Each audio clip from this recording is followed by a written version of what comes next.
The Grandmaster is a highly anomalous anomaly in Wong Kar-wai's filmography.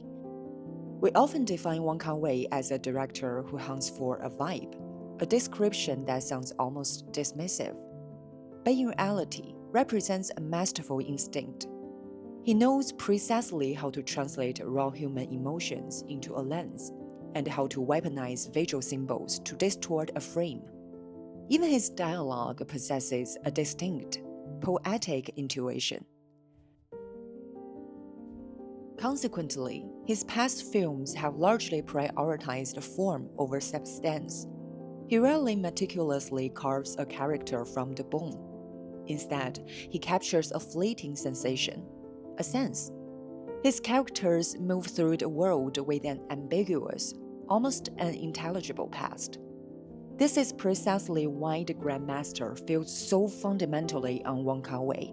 For the first time in his career, an unshakable, absolute individual emerges from the fog, Gong Er. Gong Er, or Gong Ruomei. Her father was a supreme Grandmaster of the Northern Bagua School and a leader of the Chinese Warriors Association, commanding the entire Northern martial arts world. After her father is murdered by his rogue disciple Ma San, Gong Er makes a radical vow. She enters a monastic path of vengeance, promising never to marry, never to teach, and never to pass on her lineage. This is her absolute collateral to legally execute Ma San. This character instantly evokes the classic novella, The Spare Clothes by Lao She, which chronicles the twilight of the cold weapon era. The protagonist, Sha Silong, faces the extinction of his lifelong martial art with only 2 words: no transmission. He knows that in the age of steam engines and rapid-fire rifles, his secret martial art will degrade into a cheap street circus. He refuses to witness that desecration. He would rather take it to the grave. Both Gong Er and Sha Silong are souls who consciously chose to remain in the dying era. They martyred themselves in their own distinct ways. They saw with absolute clarity that the historical tide was irreversible, that certain forces could never be bent by human will. Yet, unlike the vast majority of pragmatists who eagerly embraced the modern world, there were the rare few who chose to sever their present pasts to preserve their eternal dignity. This is a quintessential, brutal romanticism of Eastern tragic aesthetics. You don't know what you're talking about, do you? This is striking in its alignment with No Country for Old Men. At the end of that film, the aging sheriff never catches the killer. I don't know how many people felt the same way I did upon first viewing. A profound sense of, I don't understand it, but I'm deeply shaken. Compared to classic Hollywood narrative cinema, No Country for Old Men is aggressively anti-conventional. The Coen brothers stripped away the cinematic gratification, leaving only raw reality and absolute impotence.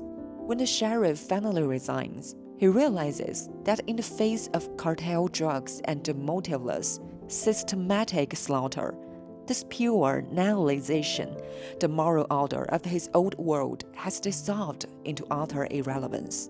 The spiritual core of this film shares an uncanny synchronization with the choices of Gong Er and Sha Silong. They are all articulating the exact same cosmic truth, an ancient Chinese proverb: the systemic tide overpowers the human individual. 形势比人强. From a purely pragmatic standpoint, it is impossible not to question their choices. Yet, it is equally impossible not to revere them. In Buddhist philosophy, characters like these represent the absolute manifestation of I obsession, 我执. Obsession is a fascinating trait. If an obsession is entirely self-contained, if you do something purely because you want to do it, it can be a magnificent catalyst.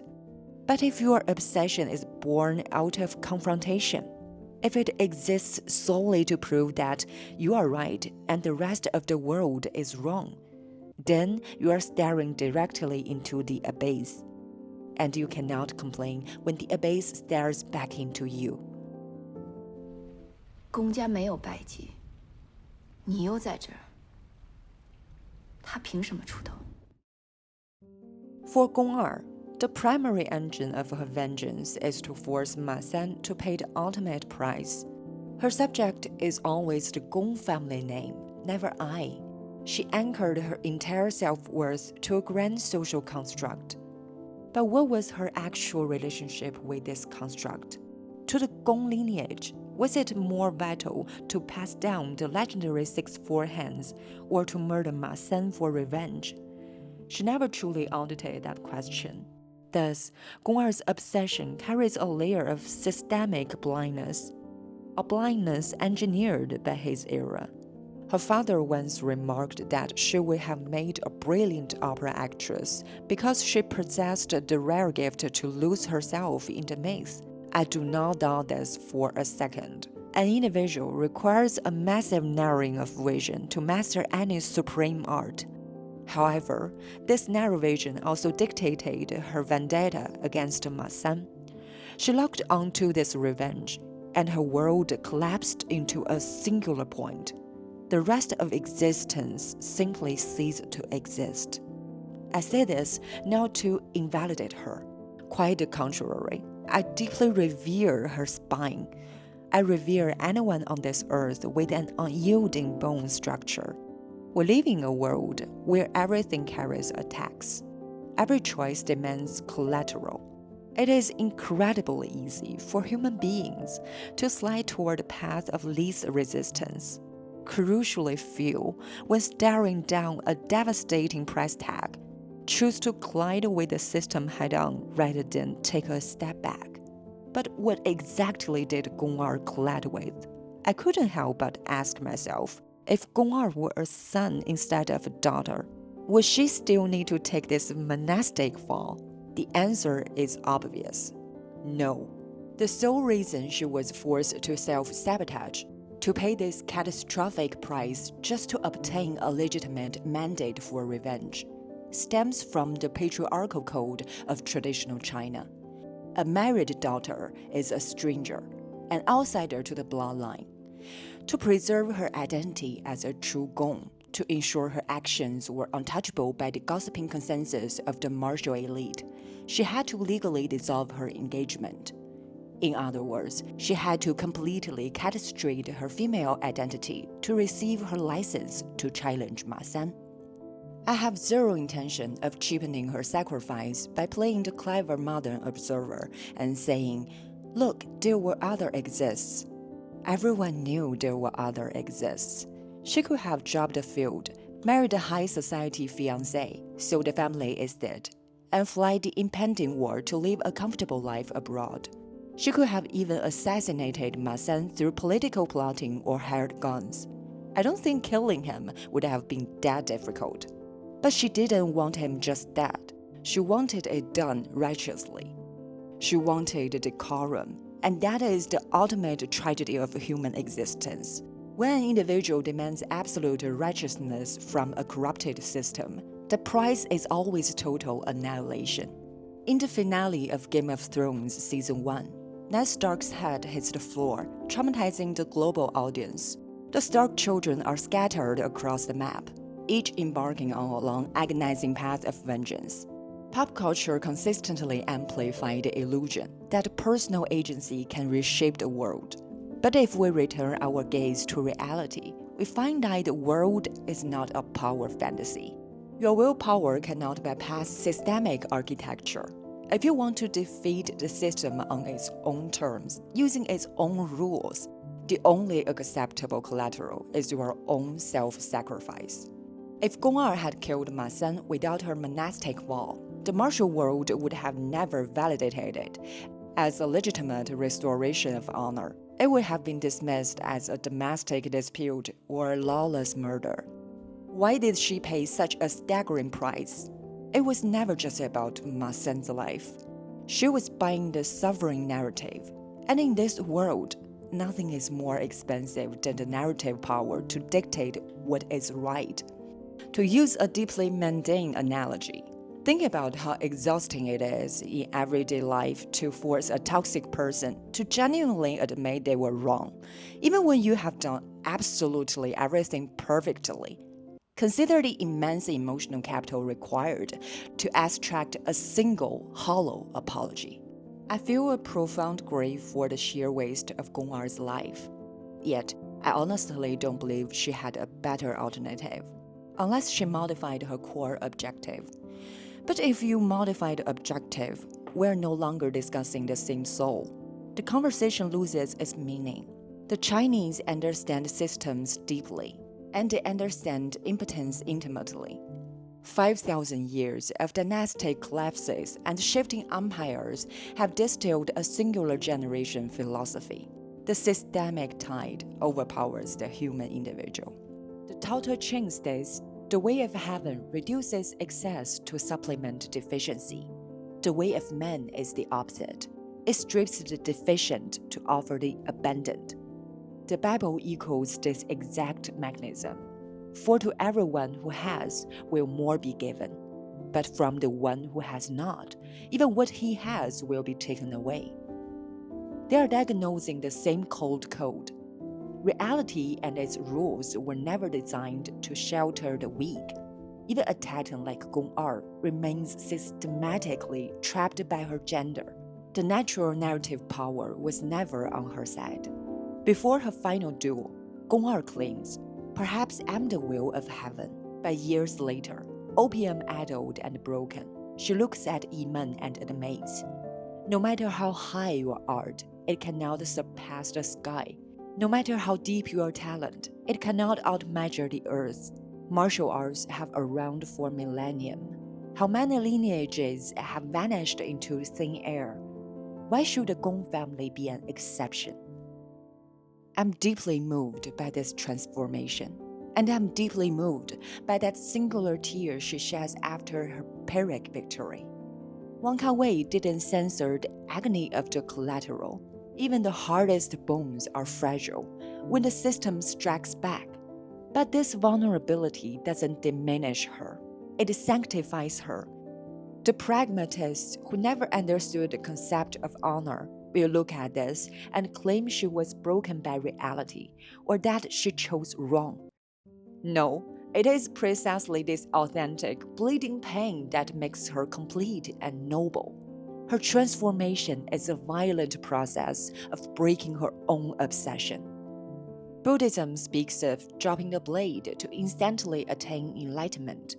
Many resent this phrase, asking why a good soul must endure 81 trials to find peace, while a tyrant merely needs to drop his weapon to become a Buddha. I never understood it either, until I encountered a profound explanation. The soul of absolute conviction, absolute wrath, and absolute obsession are simultaneously to the closest to and furthest from the ultimate truth. Average people never dare to occupy the extremes. They stay safe in the middle, avoiding the gates of the truth, never pushing their desires to the limit. They spend their entire lives detouring, paying the lowest possible tax. But Gong Er refused the middle. She lived at the extremes. She pushed her three poisons, her delusion, her attachment, her wrath, to maximum capacity. But when she finally shattered those illusions and completed her revenge, her true collateral began to collect. And within that immense suffering, she finally witnessed the true scale of the earth and sky. Finally, we must look at the two final commands Gong Er's father, Gong Baosen, gave to his rogue disciple, Ma San. First, better to think of moving forward than to pause in hesitation. Second, when the old ape hangs from the branch and looks back, the crucial checkpoint lies in the turning of the head. On the surface, these two principles seem completely antithetic, but combined, they constitute the ultimate execution strategy of a visionary pragmatist. If an intention arises, act immediately. Don't linger in crippling self-doubt. But as you sprint forward, never forget to look back, to audit your soul, to check if you are still chasing the thing you originally set out to defend. Ma San mastered the first half. He completely missed the second. He became an unstoppable, ruthless machine of pure utility, climbing to the top by collaborating with the occupiers. He possessed flawless execution, but he drove the vehicle off a cliff. Yet, in a twisted way, Ma San also witnessed the true scale of the world, because Gong Er forced him to understand that second sentence. On that freezing train platform, when Gong Er systematically dismantled his martial art and left him broken in the snow, Ma San didn't scream in anger. Instead, bleeding into the eyes, he whispered, "The checkpoint lies in the turning of the head. I thought my master was obsolete, that he couldn't see the changing times. It turns out I was the one who was blind." Gong Er didn't change his mind with philosophy. She uses the physical collapse of his entire world to forcefully turning his head around. In that final, ruined moment, Ma San finally looked back and saw the boundary line his master had died to protect. The line called honor. He realized that his lifelong progress was merely a cheap, dirty gamble. He paid with his life, but at the absolute dead end, he finally saw the truth.